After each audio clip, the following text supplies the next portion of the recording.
Welcome to Just Asia, AHRC TV's weekly human rights program. These are the headlines. Caste discrimination continues in Nepal amidst government and civil society silence. Cement factory protester dies in Indonesia. EU calls for international inquiry into abuses against Rohingya. Malaysian brothers executed despite pending clemency petition. Police modernization underway in Kerala, India. AHRC holds side event in Geneva to discuss human rights in Pakistan. The publication of the latest issue of Torture magazine.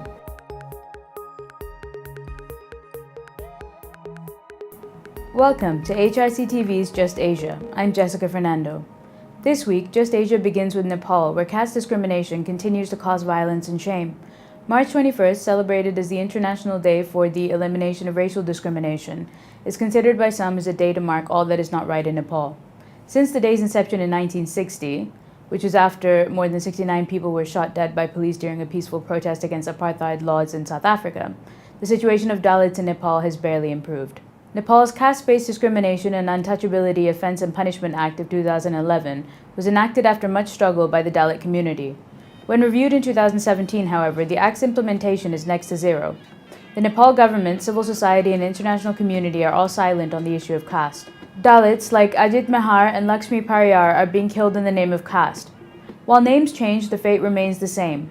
As long as individuals continue to be killed because they are Dalits, there is no meaning in celebrating March 21st. Just Asia interviews Rem Bahadur Bishwokarma for his take on the situation. Dalit situation of Nepal still Dalit are suffering various types of discriminations. So, untouchability, name of the caste, Dalit are suffering untouchability, and other boycotts, beating case, rape case. Even Dalit are suffering till now the intercaste marriage. So during the year, Dalit even died. Name of the caste system, even in name of the intercaste marriage, untouchability. So everywhere, every day, the different type, all types of discrimination Dalit are suffering. Every day, in every life, in every second, every minute, every hour, Dalit suffering and the facing inhuman situation. So even just we finished now, we celebrate International Day for Racial Discrimination. We have still so many demands. So still we have talking about the human rights, freedom, democracy. So when we will get all things, that day we will organize celebration. The Dalits are waiting for celebration when that day will come.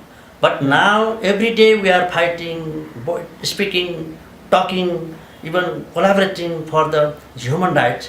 So that's why just people every day, not only in the Nepal and South Asia level, even they are suffering the same, so many problems. Even same day, that day, even International Day for Racial Discrimination, that day also, many Dalits people they faced problem.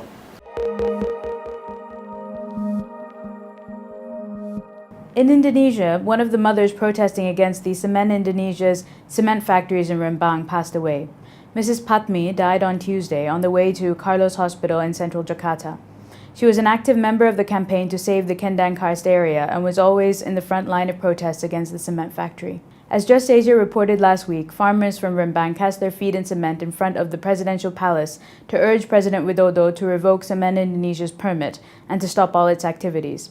While the farmers were invited by presidential staff, Mr. Teten Masduki, to discuss their demands on March 21st, the government expressed no concrete agreement to stop factory activities. President Widodo himself has yet to issue any decision or even statement in response to the farmers' demands. On the evening of March 21st, after Mrs. Patmi passed away, many human rights defenders and activists gathered to pray for her and demanded the government to immediately comply with the Constitutional Court's 2016 decision to stop all factory activities and protect the Kendeng environment.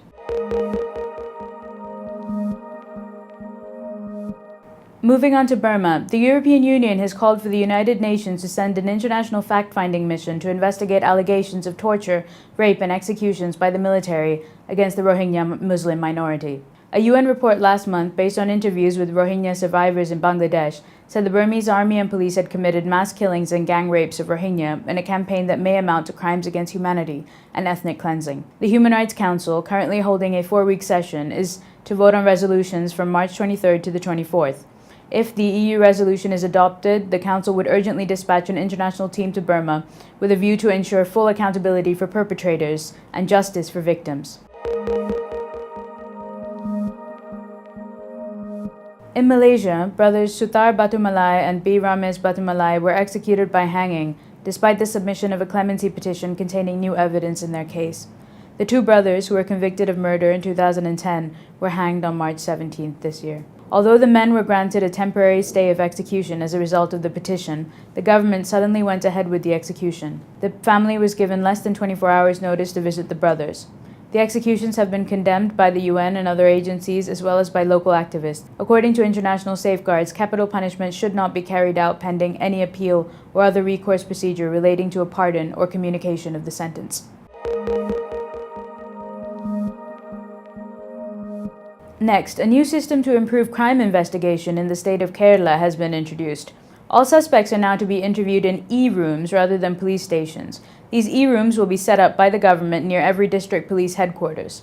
The first such e-room has been set up in Kottayam district, and all districts are expected to have at least one such facility by March 31st. The e-rooms will have audiovisual recording facilities expected to prevent the practice of torture, which is common in India's criminal investigation. Further, the video records of interviews will be available for inspection by the courts. The state police have also, since November 2016, implemented the e-filing of all case records, particularly the first information statements, which can be freely accessed by the general public. Additionally, all public complaints are to be scanned and uploaded. According to the Asian Human Rights Commission, these reforms are watershed events in police modernization and a great model for the rest of India and Asia to follow. Just Asia speaks to Bijo Francis for his views. These reforms of having introduced interview rooms in district headquarters and the order by the government that no person shall be now questioned in individual police stations but for in these interview rooms, which the police department refers to as e-rooms, is an important step forward because it guarantees that interviewing of suspects happen according to the law. In addition to that, it also provides a facility for the police to monitor the interviewing process and also for the person who is questioned to be in a comfortable environment rather than a dungeon inside the police station where the person could be threatened and will be definitely under fear. And further, it also provides an opportunity for the court to examine the interview process if required, to make available the interview records for the defense as well as for the prosecution if required.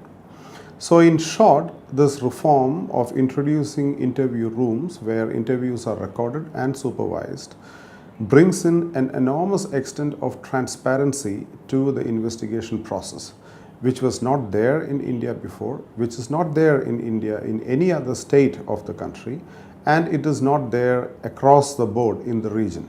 So this facility that is being introduced to policing in Kerala, I think the government calls for enormous praise for having taken the bold step to introduce this, because introduction of this facility also calls for commitment of resources. So the government has committed the resources for that, and it is a model which not only rest of India could follow but also the entire region could follow. So it is, on one hand, it is bringing in transparency to policing. On the other hand, it reduces enormously the possibility for a rogue police officer to engage in any form of illegal activities, more specifically torture or other forms of violence, including sexual violence, which is likely to be committed against a person who has been interviewed. So it guarantees primarily the safety of a person who is in police custody. It is true to a certain extent to say that these are very elementary reforms which should have happened many years ago. But then the fact remains that that policing as a subject which has a direct bearing on human rights and also on the concept and the notion of democracy is something even the civil society is not familiar with in the region. I'm not speaking just on behalf of India now. across Asia, these are issues which are not being dealt by large number of human rights organizations or the civil society at large. There are various reasons for that. Primarily, one is the absence of a clear understanding of how the functioning of criminal justice institutions are umbilically linked to the performance of human rights in a country by the civil society.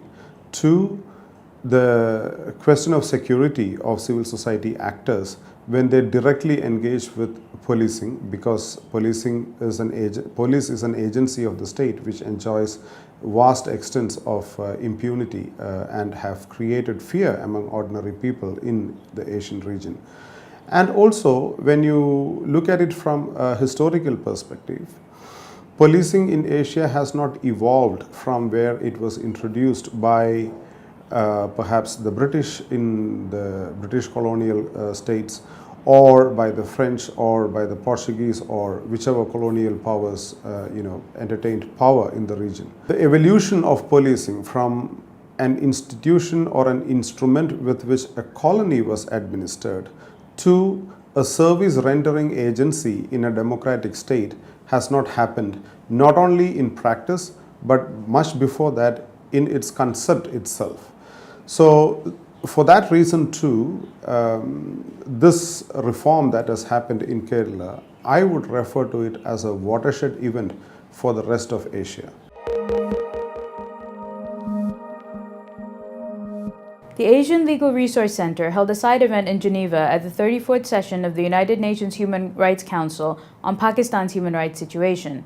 The event was held together with the Right to Livelihood Award Foundation, World Sindhi Congress, UNPO, UKPMP, Baloch Sindhi Forum, and Baloch National Movement on March 14th. Moderated by AHRC's Basir Naveed, the event concluded with participants calling for the Pakistan government to abolish all discriminatory laws, initiate educational reform, and take steps to control madrasas and end the killing and disappearance of Sindhi and Baloch activists. The participants further called on the international community to link aid to human rights remedies and to support progressive groups within the country. Finally, the latest issue of Torture magazine is out, focusing on the newly emerging challenges in torture prevention. Contributors include Wesley Boyd, Associate Professor of Psychiatry at Harvard Medical School, John W. Scheinman, Professor of Political Science at the Farley Dickinson University, Marjorie Cohn, Professor Emerita at Thomas Jefferson School of Law, Vincent Charles Keating, Assistant Professor, University of Southern Denmark, Professor Henry Xu of the University of Oxford, and Karen Malpede, an ecofeminist playwright. Also, Professor Juan Mendez, former UN Special Rapporteur on Torture, pays tribute to a friend and colleague, Sir Nigel Rodley, who recently passed away, reflecting on a trailblazer in the international protection of human rights. The online version of the magazine is available on www.torturemag.org.